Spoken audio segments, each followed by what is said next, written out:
Gisingin mo ang diwa dito. 8 taktika ng mga masasamang tao para saktan at manipulahin ka. Maging alerto.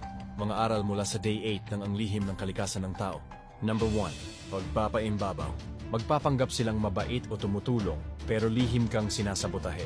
Ginagawa ka nilang utang na loob habang sila mismo ang may gawa ng pinsala. Number 2. Pagpapalubog sa papuri. Pupurihin ka ng pupurihin hanggang maging kampante ka. Kapag naging pabaya ka, mas madali ka nilang magagape. Number 3. Paggamit sa iba bilang kasangkapan. Isasangkot ka nila sa gulo gamit ang ibang tao bilang panangga. Sila ang puppet master habang ikaw ang nasasabit. Number 4. Pagsabotahe sa iyong trabaho. Sirain ang proyekto, hadlangan ang tagumpay. Hindi laging harap-harapan, pero tiyak na mauuwi sa wala ang iyong pagsisikap. Number 5. Pag-iisa. Gagawin ka nilang mukhang iwasan ng iba. Unti-unti kang mawawalan ng emosyonal at profesional na suporta hanggang maramdaman mong nag-iisa ka. Number 6. Pagnanakaw ng kredito. Aangkinin nila ang pinaghirapan mo. Sila ang aani ng papuri. Ikaw ang maiwang walang pakinabang. Number 7. Pagpapasa ng sisi.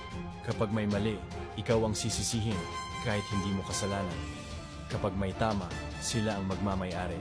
Number 8. Pagpapalaganap ng chismis. Magsasama sila ng kasinungalingan sa kaunting katotohanan. Ang paulit-ulit na chismis ay unti-unting sisira sa iyong pangalan, kahit halos imposibleng ipagtanggol ang sarili. Ang pagiging mulat ang unang panlaban. Kapag alam mo ang laro nila, mas mahirap kang maloko. Kung nais mong tunay na maunawaan ng mga tao, ang kanilang kilos, iniisip at motibo, hindi sapat ang obserbasyon lang. Ang aklat na ito ay gabay para makita, maramdaman at unawain ang pinakamalalim na likas ng bawat tao. Kung seryoso kang maging mulat at magkaroon ng kalamangan sa buhay, trabaho o relasyon, ito ang susi, huwag mong palampasin.